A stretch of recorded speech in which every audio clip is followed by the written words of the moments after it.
It is the day after the track day at Thunderhill West 2 Mile. I am going to be cleaning the car, and we're going to be talking about how the day went, specifically looking at the spin, what I did wrong, what I learned from that, what it's like driving in the rain, and just how I improved throughout the day, going from like a 149 in the wet to a 128.23 as my final session. I did 5 in total.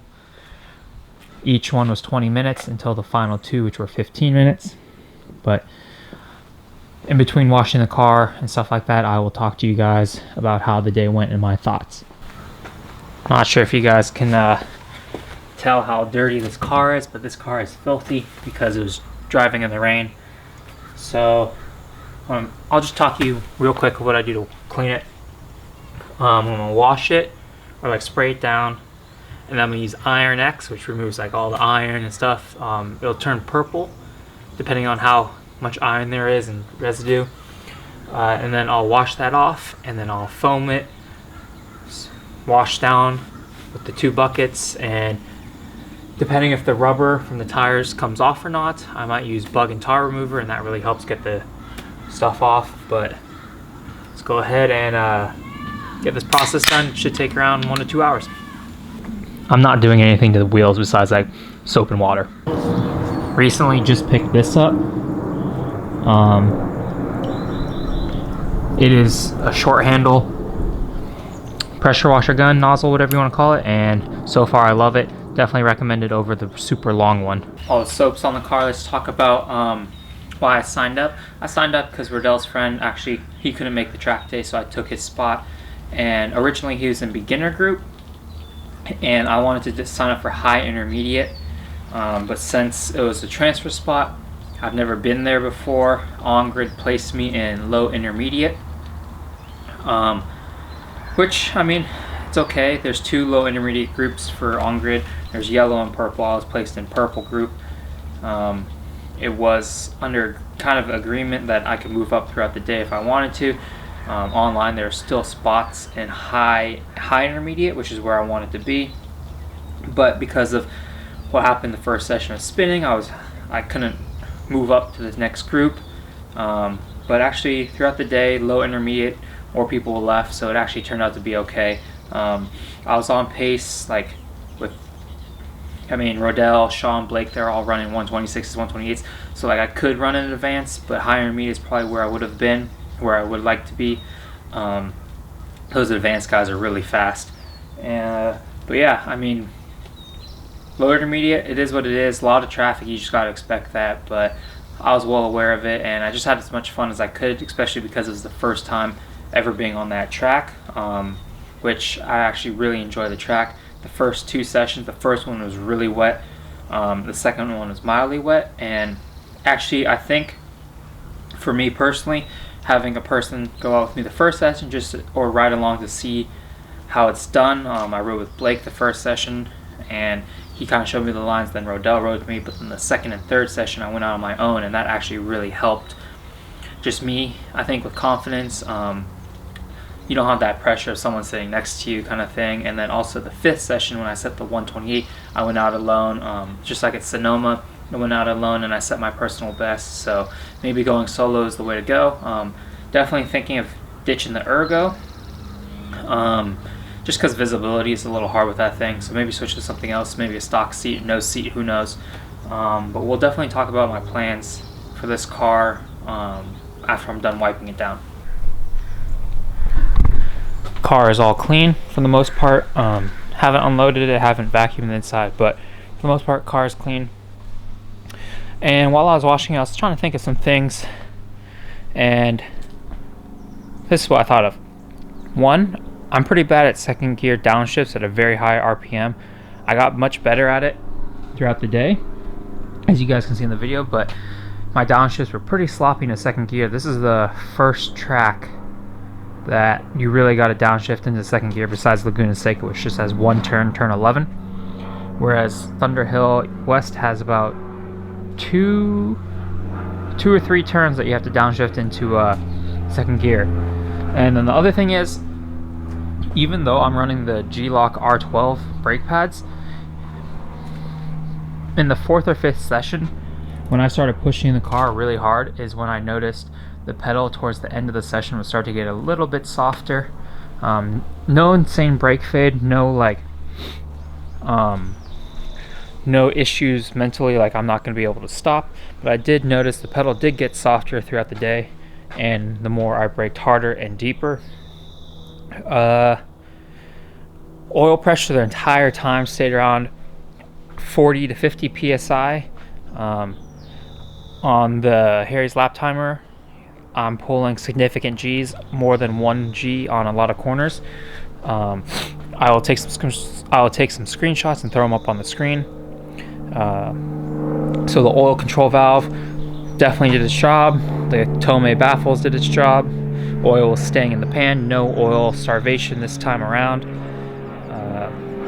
Like I said before, stupid airplane.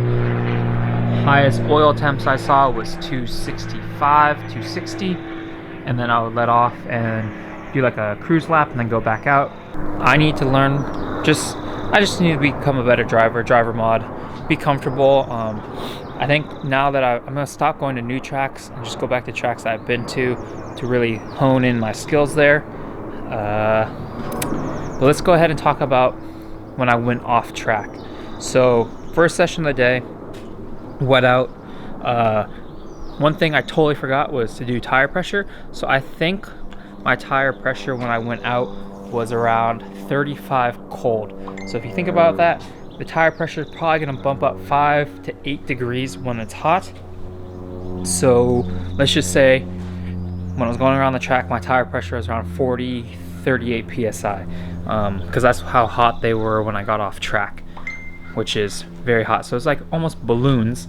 But yeah, I think, I'm not exactly sure which lap it was that I went off on, but I was definitely getting faster, or I was becoming too confident almost, just not being comfortable with the car because I haven't driven in 8 months like that before, relearning the brakes, and I was very sloppy.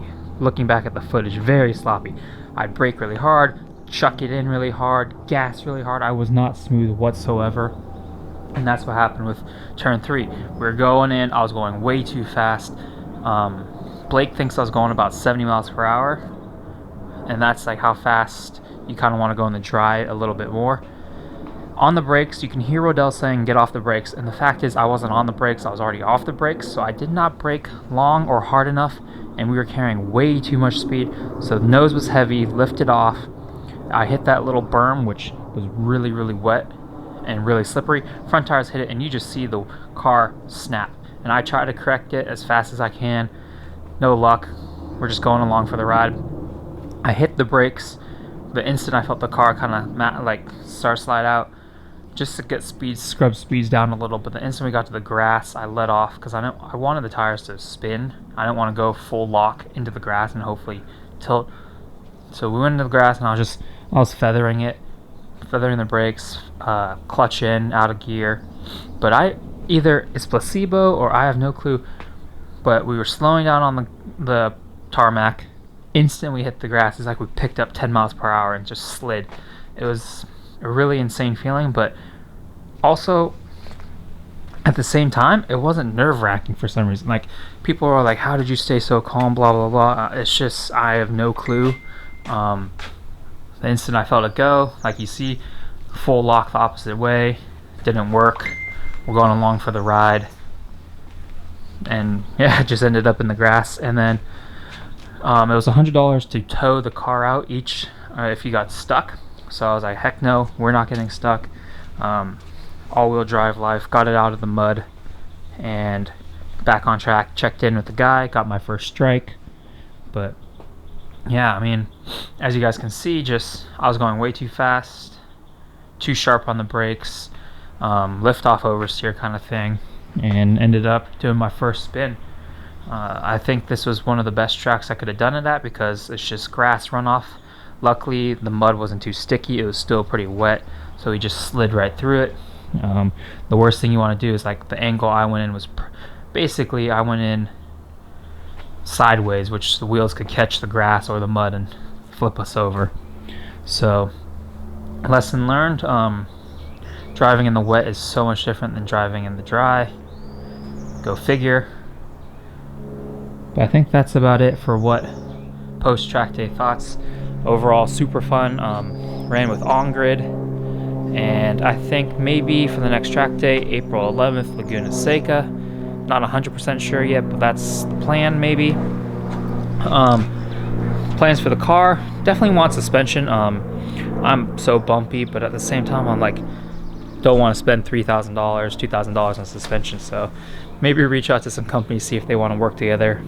Like I said, maybe get rid of the ergo, swap that out for a different seat. I definitely want to get a Hans device. I think power wise that's great, brakes great. Change the oil, coolant, brake fluid is due for a change. CA shifter would be nice. But yeah, I mean, overall that's post-track day news, post-track day thoughts. Car ran great. Left at 3:30, got home around 9. No hiccups at all, did all 5 sessions. Overall, just had a super fun day. If you guys have any questions about the car, track stuff, let me know down below, and I'll catch you guys in the next video.